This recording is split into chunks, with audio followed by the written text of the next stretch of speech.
Bonjour à tous et à toutes, merci de votre fidélité, merci d'écouter Immigration TV Canada, le seul canal qui vous donne des informations venues directement de l'immigration canadienne et du gouvernement canadien. C'est aussi le canal qui vous accompagne dans vos démarches d'immigration vers le Canada.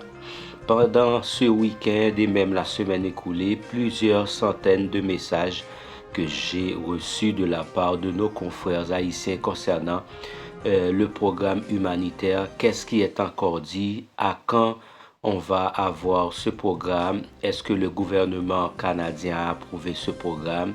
Qu'est-ce qui est encore fait en termes de démarche pour une telle initiative? Ce sont parmi les multiples questions qu'on a reçues au cours du week-end et de la semaine écoulée, parce que la situation vraiment est chaotique ces derniers jours. Et jusqu'à présent, je tiens à vous dire que nous sommes en train de voir ce qui peut être fait, mais je tiens à dire pour l'instant, au niveau de Source Matelas, la situation est très critique. Les personnes qui habitent cette zone ont dû déménager, ont dû prendre la fuite et laisser la zone pour les bandits qui ont débarqué depuis il y a 5 jours de cela. Nous avons même parlé avec un frère haïtien qui vit au Brésil, connu sous le nom de Johnny Garder, qui exprime chaque jour sa préoccupation. Il nous avait décrit un tableau sombre de la situation au niveau de Source Matelas et qui s'est dit il faut que la communauté haïtienne qui se trouve un petit peu partout à travers le monde se joint aux Haïtiens qui se trouvent en Haïti, particulièrement dans la région de Source Matelas, afin d'apporter leur appui, leur soutien, leur contribution, parce que pour l'instant, plusieurs centaines de personnes ont laissé leurs demeures respectives à cause des bandits armés qui ont envahi la zone de Source Matelas. Donc Johnny Garder est très préoccupé. Il a dit qu'il y a un comité responsable en bas et qui attend les soutiens qui viennent d'horizons divers afin de venir en aide à ces personnes. Nous n'avons pas un chiffre concernant le bilan des victimes, mais plusieurs personnes sont atteintes de projectiles, plusieurs personnes sont blessées, d'autres ont trouvé la mort. C'est une situation assez sombre qu'il nous a décrit hier au cours de l'après-midi. Donc nous demandons à ceux-là qui ont leurs membres de leur famille au niveau de Source Matelas de rentrer en contact afin de savoir comment est la situation pour l'instant. Mais entre-temps, je vous dis, hier encore, plusieurs centaines de personnes sous l'appui ont manifesté ici à Montréal en vue de demander au gouvernement canadien de faire quelque chose. Des Haïtiens endettés par le kidnapping manifestent à Montréal. Donc, ils étaient munis de parapluies et de par-dessus parce qu'il pleuvait hier depuis la matinée et jusqu'à l'après-midi de la manifestation. Plusieurs centaines de Montréalais d'origine haïtienne ont marché sous une pluie battante avant de se rassembler devant le bureau du Premier ministre Justin Trudeau dimanche.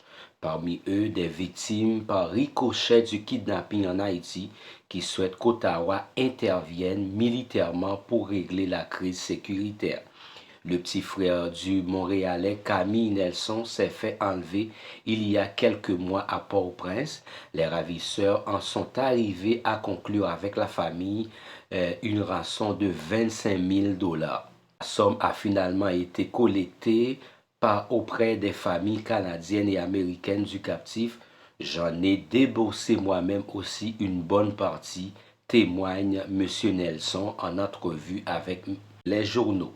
Un cousin de Ronald Oba a récemment lui aussi été victime de rap. Même scénario, la famille, les amis, les connaissances ont fait une quête pour rassembler le butin.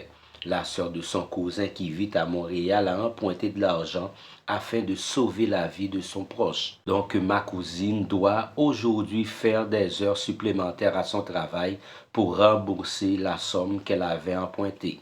Elle devait être à la manifestation, mais elle fait actuellement des heures supplémentaires, déplore Ronald Oba, qui a toujours un frère au pays.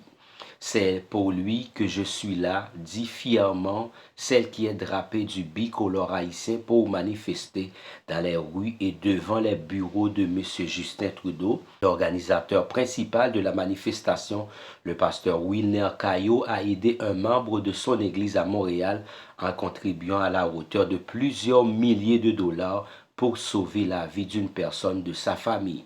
Je ne travaille pas pour ces bandits-là, moi, s'exclame celui qui est pour un accompagnement robuste de la police nationale d'Haïti afin de mater les hors-la-loi. La PNH ne dispose que de 9000 hommes et est sous-équipée à marteler M. Nelson. Donc, l'industrie du kidnapping en Haïti paupérise davantage les Haïtiens de la diaspora qui, selon la Banque mondiale, envoient déjà plus de 4 milliards de dollars chaque année seulement pour les bandits. Donc, c'est ça, c'est le tableau que nous venons de vous décrire, un tableau assez sombre pour l'instant en Haïti. De façon générale, c'est tout le pays et qui est traqué par les bandits, tout le pays qui est occupé par les bandits armés, par les kidnappeurs. Maintenant, qu'est-ce que le Canada décide concernant le programme humanitaire afin que les résidents permanents et les citoyens canadiens d'origine haïtienne puissent réunir les membres de leur famille. Jusqu'à date, rien n'est encore dit, mais la seule chose que je vous garantis, la pétition qui a été adressée au gouvernement canadien va expirer, va avoir un mois d'ici cette semaine, naturellement, pour avoir la réponse d'une pétition. Selon les experts, il faut au moins un mois pour pouvoir attendre la réponse de la personne ou des personnes concernées.